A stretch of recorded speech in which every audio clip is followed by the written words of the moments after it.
കാശിനാഥൻ ഭാഗം 22. രചനാവതരണം ദിവ്യരാജ്. സ്കൂളിലേക്ക് പോകാൻ തയ്യാറെടുക്കുമ്പോഴും അവളുടെ മനസ്സ് വല്ലാതെ കലുഷിതമായിരുന്നു. ഒരുങ്ങിക്കഴിഞ്ഞ് കണ്ണാടിക്ക് മുന്നിലായി വന്നു നിന്ന് നെറുകിലെ സിന്ദൂരം കട്ടിക്ക് വരച്ചു.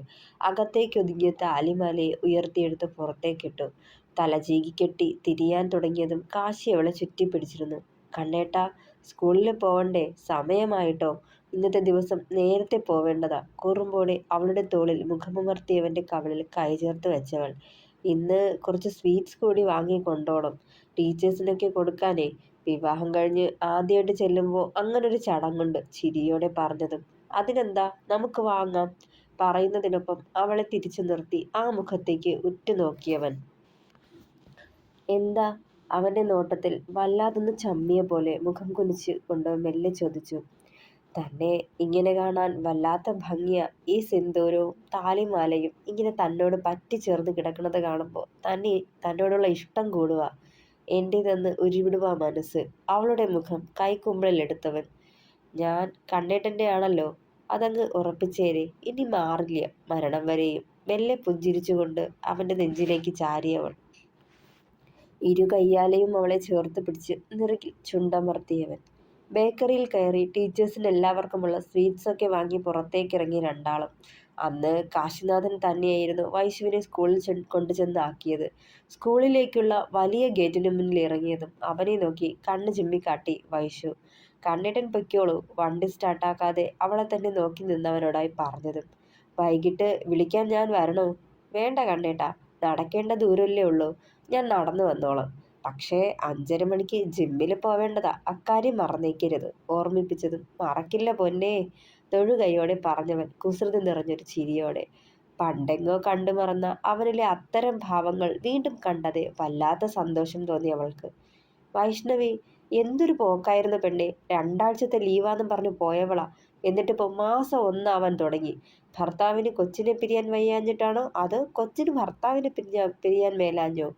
വന്ന് കയറിയപ്പോഴേ അനിത ടീച്ചറിന്റെ കളിയാക്കലായിരുന്നു കേട്ടത്. അതിനൊന്ന് ചിരിച്ചു വരുത്തി. സെക്കൻഡറി വിഭാഗത്തിലെ ടീച്ചേഴ്സിന്റെ സ്റ്റാഫ് റൂമിന് മുന്നിലൂടെ വരുമ്പോൾ അകത്തേക്കൊന്ന് നോക്കിയിരുന്നു. പക്ഷേ ആളിരുന്നിടം ശൂന്യമാണ്. വാങ്ങിക്കൊണ്ടുവന്ന ലഡു എല്ലാവർക്കുമായി വിതരണം ചെയ്യുമ്പോഴും കണ്ണുകൾ പല ആവർത്തി കോറിഡോറിലേക്ക് നീണ്ടു. ഹയർ സെക്കൻഡറി വിഭാഗത്തിലെ ടീച്ചേഴ്സിന് കൊടുക്കാനായി ലഡുവുമെടുത്ത് അവിടേക്ക് ചെല്ലുമ്പോൾ കാലുകൾ വിറകൊണ്ടു. കുറച്ചു മുന്നേ തോളിലൊരു ബാഗും തൂക്കി അകത്തേക്ക് കയറിപ്പോയവനെ ജനാലയിലൂടെ കണ്ടിരുന്നു. "ആ, വൈഷ്ണവി വന്നോ?" കൂട്ടത്തിൽ ആരോ ചോദിച്ചതും വിളറി ഒരു ചിരി കൊടുത്തുകൊണ്ട് ലഡു എല്ലാവർക്കും നൽകി. വിക്ടറിനടുത്ത് എത്തുമ്പോൾ വല്ലാതെ വിറച്ചു ഉടലാകെ. അതിലുപരി ആളുടെ പ്രതികരണം എന്താവുമെന്നായിരുന്നു ചിന്ത മുഴുവൻ. "Happy married life." ഗൗരവത്തോടെയാണ് അവനത് പറഞ്ഞതെങ്കിൽ പ്രതീക്ഷിക്കാതെ അവന്റെ നാവിൽ നിന്നത് കേട്ടതും മനസ്സൊന്ന് തെളിഞ്ഞു. തന്റെ വിവാഹം കഴിഞ്ഞ കാര്യം ആൾ അക്സെപ്റ്റ് ചെയ്തെന്ന തോന്നലിൽ ഒരു താങ്ക്സ് പറഞ്ഞവൾ നിറഞ്ഞ പുഞ്ചിരിയോടെ. അവന് നേരെ പുഞ്ചിരിയോടെ നീട്ടിയ ലഡുവിൽ നിന്ന് ഒരെണ്ണം എടുക്കുമ്പോൾ വിക്ടറിന്റെ കണ്ണുകൾ അവളുടെ താലിമാലയിലും നെറുകിലെ സിന്ദൂരത്തിലുമായിരുന്നു. അകാരണമായ കോപവും പകയും അവന്റെ ഉള്ളിൽ നുരഞ്ഞു പൊങ്ങി. അവൾ പൊയ്ക്കഴിഞ്ഞതും കയ്യിലിരുന്ന് ഞെരിഞ്ഞ പൊടിഞ്ഞ ലഡു വേസ്റ്റ് ബിന്നിലേക്ക് ഇട്ടിരുന്നവൻ. ജീവിതത്തിൽ ഇന്നേ വരെ താനൊന്നും അമിതമായി മോഹിച്ചിട്ടില്ല. ആദ്യമായും അവസാനമായും പ്രണയം തോന്നിയത് ഇവളോട് മാത്രമാണ്. പക്ഷേ ഇന്നവൾ മറ്റൊരുവന്റേതാണ്. ഓർക്കുമ്പോഴേ ദേഷ്യം തോന്നുന്നു. തന്റെ നിയന്ത്രണത്തിൽ നിൽക്കാത്തത്ര ദേഷ്യം. പക്ഷേ മറക്കണം, അവൾ മറ്റൊരുവന്റെയാണ്. അനുസരണയില്ലാതെ വീണ്ടും അവളെ മോഹിക്കുന്ന മനസ്സിനെ തന്റെ വരുതിയിലാക്കാൻ ശ്രമിച്ചുകൊണ്ടിരുന്നു.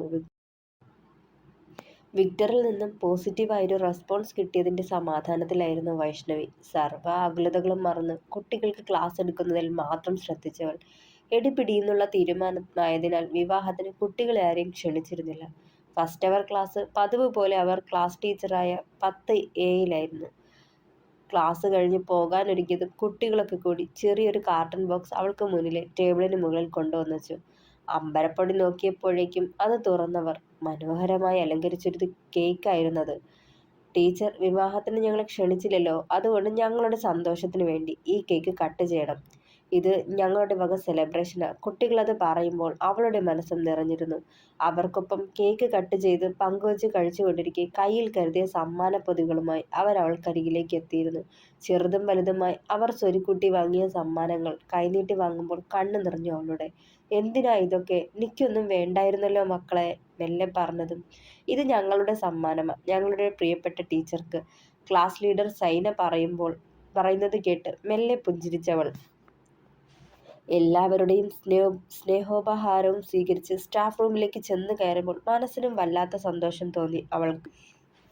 കുഞ്ഞു റോസാപ്പൂവ് മുതൽ മനോഹരമായ പ്രിസം വരെ നീണ്ടു അരുമ ശിഷ്യരുടെ സമ്മാനങ്ങൾ. എല്ലാം അവൾ നെഞ്ചോട് ചേർത്ത് പിടിച്ചു. ദിവസവും 40ഓ 45ഓ നിമിഷം, അതുമല്ലെങ്കിൽ അതിൽ കുറച്ച് കൂടുതൽ നിമിഷങ്ങൾ അവർക്കൊപ്പം ചിലവഴിക്കാൻ കിട്ടുന്നത്. എന്നിട്ടും തന്നോടുള്ള അവരുടെ സ്നേഹം ഓർത്തപ്പോൾ കണ്ണുകൾ നിറഞ്ഞവളുടെ. താൻ അവർക്ക് വെറുമൊരു ടീച്ചർ മാത്രമല്ലായിരുന്നു, എന്തും തുറന്നു പറയാൻ പറ്റുന്ന നല്ലൊരു ഫ്രണ്ട് കൂടിയാണ്. പലപ്പോഴും വീട്ടുകാരോട് പോലും പറയാൻ മടിച്ചു നിന്നിട്ടുള്ള അവരുടെ പല പ്രശ്നങ്ങൾക്കും പരിഹാരമുണ്ടാക്കാൻ തനിക്ക് കഴിഞ്ഞിട്ടുണ്ട്. അതെല്ലാം തൻ്റെ കടമയാണ്. അതിലൂടെ അവരെന്നിലേക്ക് കൂടുതൽ അടുക്കുകയായിരുന്നു. കുട്ടികൾക്ക് നേരെ നമ്മളൊരു പുഞ്ചിരി നൽകുമ്പോൾ നിറഞ്ഞ മനസ്സോടെ കളങ്കമറ്റ സ്നേഹവും ആദരവും ചോദിക്കാതെ തന്നെ അവർ നമുക്ക് തരുന്നു, ഓർത്തവൾ. കഴിച്ചോ? എന്ത്? ഊണ് കഴിച്ചു പെണ്ണെ. ഉച്ചയ്ക്ക് ഭക്ഷണം കഴിച്ചു കഴിഞ്ഞ് കാശിനാഥനോട് ഫോണിൽ സംസാരിക്കാൻ തുടങ്ങി വൈശു. എങ്ങനെ ഉണ്ടായിരുന്നു ഇന്നത്തെ ദിവസം? മെല്ലെ ചോദിച്ചവൻ. ഒരുപാട് ഹാപ്പിയായി. ഇന്നില്ലേ കണ്ണേട്ടാ, രാവിലെ ക്ലാസ്സിൽ നടന്നതൊക്കെ വലിയ കാര്യത്തിൽ പറയാൻ തുടങ്ങിയവൾ. ഞാൻ കരുതിയില്ല കേട്ടോ. കേക്കൊക്കെ കരുതി അവരൊക്കെ എന്നെ കാത്തിരിക്കുവാണെന്ന്. ഒരു മിഠായി പോലും മേടിച്ചു കൊടുത്തില്ല കുട്ടികൾക്ക്, അനുഭവത്തോടെ പറഞ്ഞതും. എൻ്റെ ടീച്ചറമ്മേ, മിഠായി മേടിച്ച് ഞാൻ എത്ര ക്ലാസ്സിൽ കൊണ്ടുപോയി കൊടുക്കുമെന്നാ? സ്കൂള് മുഴുവൻ കറങ്ങിക്കൊടുത്ത് കഴിയുമ്പോൾ വൈകുന്നേരം ആവില്ലേ? കുറുമ്പോടെ കാശിനാഥൻ ചോദിച്ചതും മെല്ലെയൊന്ന് ചിരിച്ചവൾ. വീണ്ടും കുറേയേറെ സംസാരിച്ചു രണ്ടാളും. ബെല്ലടിക്കുന്നത് വരെ അത് തുടർന്നു. ബെല്ലടിച്ചു കഴിഞ്ഞ് വീണ്ടും ക്ലാസ്സിലേക്ക് തിരിച്ചു പോയവൾ. രാവിലത്തേതിൽ പിന്നെ വിക്ടറിന്റെ കാര്യം അവൾ ഓർത്തത് കൂടിയില്ല. താൻ കരുതിയതുപോലെ ഇനി ഒരിക്കലും ആള് തന്റെ പിന്നാലെ വരില്ല. സമാധാനമായിരുന്നവളിൽ. ഇതെന്താ വൈശു ബാഗൊക്കെ? ജിമ്മിലേക്ക് പോകാൻ റെഡിയായി വന്നതും തനിക്ക് നേരെ നീട്ടിയ ബാഗിലേക്ക് ഉറ്റുനോക്കി കാശിനാഥൻ. ജിമ്മിൽ പോകുമ്പോൾ വെറുതെ അങ്ങോട്ട് കയറി ചെല്ലുമല്ല, കരുതേണ്ട ചിലതൊക്കെയുണ്ടേ. അതൊക്കെയാ. വർക്കൗട്ട് ചെയ്യുമ്പോൾ ഇടേണ്ട ഗാർമെന്റ്സും ഷൂസും കുടിക്കേണ്ട ചെറുചൂട് വെള്ളവും പിന്നെ കുഞ്ഞു സ്നാക്ക് പീസും, മെല്ലെ പറഞ്ഞതും. ഇതൊക്കെ വേണമായിരുന്നോ? അവളെ നോക്കി നെറ്റി ചുളിച്ചവൻ. വേണം, ഇച്ചായന പറഞ്ഞത് ഒക്കെ കൊണ്ടു പോകണം, അല്ലാതെ കാശിനാഥിന് വേണ്ടി അവിടെ ഇതൊക്കെ സപ്ലൈ ചെയ്യില്ലാന്ന് കുറുമ്പോടെ പെണ്ണ് പറഞ്ഞതും പെണ്ണെ വലിച്ച് നെഞ്ചത്തേക്ക് ഇട്ടിരുന്നവൻ. നാവ് ഒരു മുഴം കൂടുതലാന്ന് തോന്നുന്നല്ലോ. ചുണ്ടിലേക്ക് ഉറ്റുനോക്കിയവൻ. കിന്നരിച്ചുകൊണ്ട് നിൽക്കാതെ വരാൻ നോക്ക് കാശിനാഥ, അവന്റെ കവളിൽ മെല്ലെ പിച്ചിയവൾ. പെട്ടെന്ന് അവളിലേക്ക് മുഖമടുപ്പിച്ചു അവളുടെ കവളിൽ അമർത്തി മുത്തിയവൻ. ഇനി പോവാം. കള്ളച്ചിരിയോടെ കണ്ണ് ചിമ്മിക്കൊണ്ട് അവളെയും ചേർത്ത് പിടിച്ച് പുറത്തേക്കിറങ്ങിയവൻ. മുറ്റത്ത് ആരുമായോ ഫോണിൽ സംസാരിച്ച് നിൽക്കുന്ന സാവിത്രിയെ കണ്ടിട്ട് മുഖം കൊടുത്തില്ല. വൈശുവിന്റെ കൈയും കോർത്ത് പിടിച്ച് മുന്നോട്ട് നടന്നു. അല്ല, രണ്ടാളും കൂടി എങ്ങോട്ടാ? ഗാർഡനിൽ നിന്ന് പ്രിയ വിളിച്ചു ചോദിച്ചു. ജിമ്മിലേക്കാ പ്രിയേച്ചി. കണ്ണേട്ടന് ബോഡിയൊക്കെ 6 പാക്ക് ആക്കിയാലോ എന്നൊരു മോഹം, കുറുമ്പോടെ പറഞ്ഞുകൊണ്ട് അവന്റെ കയ്യിൽ ചുറ്റി പിടിച്ചതും ചിരിയോടെ അവളുടെ തലയിലൊന്ന് കൊട്ടിവിട്ടു Kashi. All the best Kashi, Priya വിളിച്ചു പറഞ്ഞതും. താങ്ക്സ് ചേട്ടത്തി. അവനിൽ നിന്നൊരു മറുപടി പ്രതീക്ഷിക്കാത്തവൾ അവന്റെ ആ പറച്ചിൽ കേട്ടത് അമ്പരന്ന് പോയി. സാധാരണ അവനോട് എന്തെങ്കിലും സംസാരിക്കുകയോ ചോദിക്കുകയോ ചെയ്താലും മറുപടി പറയാതെ എന്തിന് കേട്ട ഭാവം പോലും കാട്ടാതെ തിരിഞ്ഞു പോകുന്നവനാ. ഇന്ന് ചേട്ടത്തിന്ന് വിളിച്ചത് ഓർത്തതേ മനസ്സ് തെളിഞ്ഞു അവളുടെയും. ഇവനെ നന്നാക്കി അടങ്ങൂ എന്ന വാശിയിലാണോ ഇവൾ? സഞ്ജയ് ഒന്ന് വന്നാൽ കഴിയുന്ന പ്രശ്നമേയുള്ളൂ. പക്ഷെ അവനങ്ങ് UK-യില. പെട്ടെന്ന് ഒക്കെ ഇട്ടെറിഞ്ഞ് വരാൻ പറ്റാണ്ടായിപ്പോയി. പക്ഷേ വരുമവൻ. വാക്ക് തന്നതാ എനിക്ക്. കാശിനാഥനെ അങ്ങനങ്ങ് ജീവിക്കാൻ വിടില്ലവൻ. ഒക്കെ കണ്ടുനിന്ന സാവിത്രി പകയോടെ ഓർത്തു. അകത്തുനിന്നും കാശിനാഥന്റെ ഒച്ചത്തിലുള്ള നിലവിളി കേട്ടതും കയ്യിലിരുന്ന ക്യാരംസ് നിലത്തേക്കിട്ടു ഭീതിയോടെ പാച്ചനെ നോക്കി വൈഷ്ണവി. പാച്ച, കണ്ണീട്ടൻ. ക്യാരംസ് കളിയിൽ തന്നെ ശ്രദ്ധ ചെലുത്തിയിരുന്നവൻ മെല്ലെ മുഖമുയർത്തി അവളെ നോക്കി. പേടിക്കാനൊന്നും കാണലടി. മസിൽ സ്ട്രെച്ച് ആവുന്ന സമയത്ത് പെയിൻ ഉണ്ടാവും. അതല്ലെങ്കിൽ വല്ല ഉളുക്ക് വീണതോ മറ്റോ ആവും. നമ്മളൊക്കെ ഇതെത്ര കാണുന്നതാ എന്ന മട്ടിൽ അവൻ വീണ്ടും ക്യാരംസ് കളി തുടങ്ങി. ആദ്യത്തെ 2 ആഴ്ച ഗ്രൗണ്ട് എക്സസൈസേ കൊടുക്കുള്ളൂ. മെഷീനൊക്കെ പതിയെ പതിയെ കൊടുക്കാനാവൂ. പുഷപ്സ് എക്കാനും എടുത്തപ്പോൾ തുടയിലെ മസിൽ പിടിച്ചു കാണും. അവളെ സമാധാനിപ്പിക്കാൻ പറഞ്ഞു. ആ വീണ്ടും അവന്റെ ഒച്ചപ്പാട് കേട്ടതും ഓടിപ്പാഞ്ഞ് അകത്തേക്ക് കയറി ചെന്നവൾ നിലത്തിരുന്ന് മുതുകിൽ കൈവച്ചിരിക്കുന്നവനെ തൊട്ടരികിലായി സെന്തിൽ നിൽപ്പുണ്ട്. കണ്ണാ, വേദനയുണ്ടോ ഇപ്പോഴും? അവന്റെ മുതുകിൽ ഉറക്കെ തട്ടിക്കൊണ്ട് ചോദിച്ചവൻ. ഇല്ല, ശ്വാസം എടുക്കാൻ കൂടി പറ്റുന്നില്ല, കാശിനാഥൻ ശബ്ദം താഴ്ത്തി പറഞ്ഞതും ഇച്ചായ, കണ്ണേട്ടന് എന്താ പറ്റിയേ? ആദിയോടെ പാഞ്ഞു വന്ന് കാശിനാഥന്റെ മുട്ടിലിരുന്ന് വൈഷ്ണവി. ഓ, പേടിക്കാനൊന്നുമില്ലടി, മസിലൊക്കെ സ്ട്രെച്ച് ആയതിന്റെ, ടൈറ്റ്നസ് ഒക്കെ മാറി വരുമ്പോ ഒക്കെ ശരിയായിക്കോളും. എന്താടാ സെന്തിലേ, നീ ചെക്കന് നടുവ് തകർത്തോ? നന്ദൻ ദേഹത്തുള്ള വിയർപ്പൊപ്പിക്കൊണ്ട് അവിടേക്ക് വന്നിരുന്നു. ചിന്നിങ് ചെയ്യുമായിരുന്നടാ. 1-2 തവണ മെല്ലെ ചെയ്തു, പ്രശ്നമുണ്ടായില്ല. 3-ാമത്തെ തവണ മുകളിലേക്ക് ഉയർന്നപ്പോഴാ അലറി വിളിച്ചത്. മസിൽ പിടിച്ചതാ, വേറൊന്നുമല്ല. സെന്തിൽ അവന്റെ മുതുകിൽ തട്ടിക്കൊണ്ടിരുന്നപ്പോഴും. എടി, പേടിക്കൊന്നും വേണ്ട. ഇച്ചിരി ചെറുചൂടുള്ള വെള്ളം കൊണ്ട് ഒറ്റലിട്ടാൽ മതി, മാറിക്കോളും. പിന്നെ പെയിനാന്നും പറഞ്ഞ് ഇതിവിടെ വെച്ച് നിർത്തിയേക്കരുത്. പോകെ പോകെ ശരിയാകും. ഇന്ന് ഇത്രയൊക്കെ സ്ട്രെച്ചിങ് എക്സസൈസ് ചെയ്തത് കൊണ്ട് നാളെ നല്ല ശരീരവേദനയുണ്ടാവും. അതൊന്നും കണക്കാക്കേണ്ട. മസിൽ ടൈറ്റ്നസ് മാറി വരുമ്പോൾ ഒക്കെ ആവും. നന്ദൻ കണ്ണന്റെ തോളിൽ തട്ടി. ഒരു കാര്യം ചെയ്യ്, ഇച്ചിരി നേരം ജിം ബോളിൽ ഒന്ന് കിടക്ക് പറഞ്ഞുകൊണ്ട് കണ്ണനെയും കൂട്ടി സെന്തിൽ അകത്തേക്ക് നടന്നു. അവനെ തന്നെ ദയനീയമായി നോക്കി നിൽപ്പുണ്ടായിരുന്നു വൈശു. അവൾക്ക് അവന്റെ അവസ്ഥ കണ്ട് നല്ല വിഷമമായെന്ന് മനസ്സിലായി നന്ദനും പാച്ചനും. ഡി പെണ്ണേ, ഇതൊക്കെ സാധാരണമാ. അവൻ ഇത്രയല്ലേ വിളിച്ചു കൂവിയുള്ളൂ. ഈ പാച്ചൻ ഈ ജിമ്മിനെ കൂടി കിടുക്കി കളഞ്ഞു. നന്ദൻ ചിരിയോടെ അവന്റെ തോളിൽ തട്ടിയതും. നേരാടി, പുഷപ്പ് എടുത്തപ്പോൾ എനിക്ക് കാലിന്റെ മസിൽ പിടിച്ചു. എൻ്റെ അമ്മോ, ഞാൻ കരുതി ഡിസ്ലൊക്കേഷൻ വല്ലതും ആയതാന്ന്. ഒന്നുമില്ലായിരുന്നു. ചൂടുവെള്ളം പിടിച്ചപ്പോൾ ഓക്കെ ആയി. ആ ഡി, ഇവിടുന്ന് പോകുന്നതിന് മുന്നേ സെന്തിലിന്റെ കയ്യിൽ നിന്ന് കണ്ണനുള്ള ഡയറ്റ് ചാർട്ട് കൂടി മേടിച്ചിട്ട് വേണം പോവാൻ. അവൻ പറയുന്ന കണക്കിന് ഫുഡൊക്കെ ക്രമീകരിക്കണം. എന്നാലേ ഈ ചെയ്യുന്നതിനൊക്കെ പ്രയോജനമുണ്ടാവും. പൊരിച്ചതും വറുത്തതും ഒക്കെ അവോയ്ഡ് ചെയ്യേണ്ടി വരും. ഒരു ദിവസം ഇത്ര കാലറി എടുക്കാവൂന്നൊക്കെയുണ്ട്. അതിനനുസരിച്ച് എന്തൊക്കെ കഴിക്കാമെന്നാവും ആ ലിസ്റ്റ്. സമയസഹിതം ഉണ്ടാവും. അതങ്ങ് ഫോളോ ചെയ്യണം. കഴിക്കാൻ ഇത്തിരി പാടുള്ള കാര്യങ്ങളൊക്കെ ഉണ്ടാവും. മസാലയില്ലാണ്ട് വേവിച്ച ചിക്കൻ, കുരിപ്പിച്ച പയർ, അതുമാതിരി. ചിലതൊന്നും അവന് പറ്റില്ല. അതൊക്കെ എങ്ങനെയും നിർബന്ധിച്ച് കഴിപ്പിച്ചോണം. പിന്നെ മുട്ട കുറേ വേണ്ടിവരും. അതിന് നമ്മുടെ ശരത്തിന്റെ കോഴി ഫാമിൽ പറഞ്ഞിരുന്നാൽ മതി. നല്ല ഒന്നാന്തരം നാടൻ മുട്ട കിട്ടും. അതാകുമ്പോൾ വിശ്വസിച്ച് വാങ്ങാം, നന്ദൻ കൂട്ടിച്ചേർത്തു. എടി, അവിടെ പോയി ചോദിച്ചാലും എത്രയാ വേണ്ടതെന്ന് പറഞ്ഞിരുന്നാൽ വീട്ടിലെത്തിച്ചോളും അവൻ. എന്നും അവിടെ ചെന്ന് നിന്ന് വാങ്ങണ്ട, ഒക്കെ കേട്ട് നിന്ന പാച്ചൻ പറയുന്നുണ്ടായിരുന്നു. എല്ലാത്തിനും തലയാട്ടി വിടുമ്പോഴും കാശിനാഥന്റെ ഒരു കാര്യത്തിലും ചെറിയൊരു വീഴ്ച പോലും വരുത്തരുതെന്ന് ഉറപ്പിച്ചിരുന്നവൾ. തിരികെ ബുള്ളറ്റ് ഓടിക്കാൻ കൂടി കഴിയുന്നുണ്ടായിരുന്നില്ല കാശിനാഥന്. പാച്ചനാണ് ഡ്രൈവ് ചെയ്തത്. കണ്ണൻ പിന്നിലിരുന്നു. വൈശുവിനെ പിന്നാലെ വന്ന നന്ദനാണ് കൊണ്ടുചെന്നാക്കിയത്. നടുവും താങ്ങി പാച്ചന്റെ സഹായത്തോടെ അകത്തേക്ക് കയറി വരുന്ന കാശിയെ കണ്ടതും ശാരദാമ്മ ഓടി വന്നിരുന്നു. അതേസമയം ഹാളിലെ ഡൈനിങ് ഏരിയയിൽ ഇരുന്ന് ഭക്ഷണം കഴിക്കുന്നുണ്ടായിരുന്ന സാവിത്രിയടക്കം മറ്റുള്ളവരും അത് കാണുന്നുണ്ടായിരുന്നു. എൻ്റെ കണ്ണാ, എന്താ പറ്റിയ മോനെ? ഓടിപ്പാഞ്ഞു വന്നവർ അവനെ തോളിൽ താങ്ങി. ഏയ്, ഒന്നുമില്ല ടീച്ചറെ, മസിൽ പിടിച്ചതാ. ചൂടുവെള്ളം പിടിക്കുമ്പോൾ ഒക്കെ മാറിക്കോളും. പാച്ചൻ അവനെ അടുത്തുള്ള ചെയറിൽ കൊണ്ടുപോയി ഇരുത്തി. അത് കേട്ടതും സാവിത്രിയുടെ മുഖത്ത് പുച്ഛച്ചിരി വിടർന്നു. തുമ്പിയെ കൊണ്ട് കല്ലടിപ്പിക്കുന്ന പോലെ ചെയ്യാൻ കഴിയാത്ത കാര്യങ്ങളൊക്കെ എന്തിനാ വൈഷ്ണവി അവനെ കൊണ്ട് ചെയ്യിപ്പിക്കുന്നേ?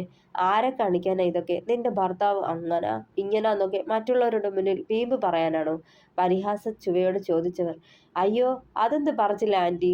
ജിമ്മിൽ പോണതാണോ തുമ്പിയെ കൊണ്ട് കല്ലടിപ്പിക്കുന്നത്?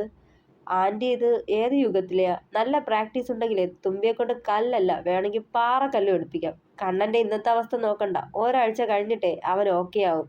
അവരെ നോക്കി പാച്ചനത് പറയുമ്പോൾ ദേഷ്യം കനച്ചു കയറി അവരുടെ മുഖത്ത്. വൈഷ്ണവി മാത്രമല്ല, അവന്റെ കൂട്ടുകാരും അവനൊപ്പമുള്ളത് തന്റെ പ്രതീക്ഷകളെ തകിടം മറിക്കുമെന്ന ചിന്ത അവരെ ഭയപ്പെടുത്തി. ആനന്ദ് പറയുന്നത് കൊണ്ടൊന്നും തോന്നരുത്. തൻ്റെ അമ്മ ഒത്തിരി തരം താണുകൊണ്ടിരിക്കുക. കാര്യം, കാശിയുടെ അമ്മ അവരോട് തെറ്റ് ചെയ്തു. അതേ തെറ്റിൽ നിങ്ങളുടെ അച്ഛനും പങ്കാളിയാണ് എന്നുവെച്ച് കാശി എന്ത് പിഴച്ചു? അവർക്ക് അവനെ സ്നേഹിക്കാൻ പറ്റില്ല എന്നാണെങ്കിൽ ഓക്കെ, അവനെ അവൻ്റെ പാട്ടിന് വിടട്ടെ. അവൻ വൈശുവിനൊപ്പം എങ്ങനെയും ജീവിച്ചോട്ടെ. പക്ഷേ അതിനും സമ്മതിക്കുന്നില്ല. കാശിയുടെ അവസ്ഥയ്ക്ക് കാരണം അവരാണോ എന്ന് പോലും ചില നേരത്ത് തോന്നാറുണ്ട് എനിക്ക്. അങ്ങനെയാണല്ലോ അവർ അവനോട് പെരുമാറുന്നതും. ആത്മവിശ്വാസം കൊടുത്ത് കൂടെ നിൽക്കണ്ട. പക്ഷേ അവന്റെ ആത്മവിശ്വാസത്തെ തല്ലി തകർക്കുന്നത് എന്തിനാണ്? പിന്നെ അന്ന് ഹോസ്പിറ്റലിൽ വെച്ച് വിളിച്ചു കൂവിയതൊക്കെ എന്തിനാ അവരങ്ങനെയൊക്കെ വിളിച്ചു പറഞ്ഞത്? അവരുടെ സംസാരം കേട്ടപ്പോൾ എനിക്ക് തോന്നിയ കാര്യം കാശി ഒരു ഹോമോസെക്ഷൽ ആണെന്നാ. അങ്ങനെയായിരുന്നെങ്കിൽ വൈഷ്ണവി ഇതിനോടകം അത് മനസ്സിലാക്കിയിട്ടുണ്ടാവില്ലേ? ഒരു പെണ്ണും അങ്ങനെ ഒരാളൊപ്പം ജീവിക്കാൻ തയ്യാറാവില്ല. അതുമല്ല, കാശിയാണെങ്കിൽ വിവാഹശേഷം ഒത്തിരി മാറിയിട്ടുണ്ട്. പണ്ടത്തെ പോലെ ഫ്രസ്ട്രേറ്റഡ് മെന്റാലിറ്റി അല്ല. ഇപ്പോ അവന് ഹാപ്പിയാണ്. അതിന് കാരണം വൈഷു തന്നെയാണ്. അവളുടെ സാമീപ്യമാണ് അവനെ മാറ്റിയത്. അങ്ങനെ അവൻ മാറണമെങ്കിൽ വെറുതെ പറ്റില്ലല്ലോ. അവളോടൊരു ഇഷ്ടമൊക്കെ തോന്നണ്ടേ? സോ അവനൊരു ഹോമോസെക്ഷൽ അല്ലെന്ന് ഉറപ്പാ. അങ്ങനെയെങ്കിൽ അവന്റെ ലൈഫിൽ കാര്യമായി എന്തൊക്കെയോ നടന്നിട്ടുണ്ട്, അതുറപ്പാ. പ്രിയ പറയുന്നത് കേട്ട് അവനൊന്ന് ദീർഘമായി നിശ്വസിച്ചു. എന്തായാലും അവൻ ഓക്കെ ആവുന്നുണ്ടല്ലോ, അത് മതി. മറ്റൊന്നും ചെയ്യാൻ നിൽക്കണ്ട. പിന്നെ അമ്മ, അവരിനി എന്ത് പറഞ്ഞാലും അവനെ ബാധിക്കില്ല. കാരണം വൈശുവിനെ പോലൊരു പെൺകുട്ടി കൂടെയുള്ളത് കൊണ്ട് അവന്റെ ആത്മവിശ്വാസം ഇരട്ടിക്കേയുള്ളൂ. അവളങ്ങനെ ഒരു പ്രകൃതമാ. എന്തിനും ശുഭാപ്തി വിശ്വാസം കണ്ടെത്താൻ അവൾക്ക് കഴിയും, മെല്ലെ പറഞ്ഞവൻ. കണ്ണേട്ടാ, നല്ല പെയിനുണ്ടോ? കമിഴ്ന്നു കിടക്കുന്നവന്റെ മുതുകിൽ ചെറു ചൂടുള്ള വെള്ളം കൊണ്ട് ഒറ്റിലിടവെ ചോദിച്ചവൾ. കുറവുണ്ടടോ. വേണ്ടായിരുന്നെന്ന് തോന്നണുണ്ടോ? ഇല്ല, വേണം. എനിക്ക് വേണ്ടിയല്ലേ. ഇനിയും തോറ്റു കൊടുക്കാൻ വയ്യ. ആ കിടപ്പിൽ നിന്നൊന്ന് ഉയർന്നു പൊങ്ങിയവൻ. അവന്റെ നാവിൽ നിന്ന് കേട്ട ആ വാക്കുകൾ മതിയായിരുന്നു അവളിലെ ആധിയകലാൻ. ജീവിക്കണം, ആർക്കു മുന്നിലും തോൽക്കാൻ പാടില്ല എന്നൊക്കെയുള്ള ചില വാശികൾ അവന്റെ ഉള്ളിൽ എടുത്തതിൽ അവൾ വിജയിച്ചിരുന്നു. 3 ആഴ്ചകൾക്ക് ശേഷം തന്റെ മുന്നിൽ പ്രസരിപ്പോടെ അതിലേറെ ആത്മവിശ്വാസത്തോടെ ഇരിക്കുന്നവനെ കണ്ടത് ചെറുപുഞ്ചിരി തെളിഞ്ഞു സുധേവൻ ഡോക്ടറുടെ മുഖത്ത്. കാശിനാഥൻ, ഇപ്പോ താൻ സ്മാർട്ടായല്ലോടാ. അടിമുടി താൻ മാറിയിട്ടുണ്ട് 3 ആഴ്ച കൊണ്ട്. കഴിഞ്ഞ 3 ആഴ്ച കൊണ്ട് കാശിനാഥനിൽ വന്ന മാറ്റങ്ങൾ എന്തൊക്കെയാണ്? അതിനുവേണ്ടി നിങ്ങൾ ചെയ്ത ഫോളോ അപ്പുകൾ എന്തൊക്കെയാണ്? ഒക്കെ വിശദമായി പറയൂ. അയാൾ വൈശുവിനെ നോക്കി. തുടരും. പ്രിയപ്പെട്ടവരെ, കഥ ഇഷ്ടമായെങ്കിൽ കമൻറ്റ് ചെയ്യണേ, ലൈക്ക് ചെയ്യണേ, ഷെയർ ചെയ്യണേ, സപ്പോർട്ട് ചെയ്ത് കൂടെ ഉണ്ടാവണേ. Thank you.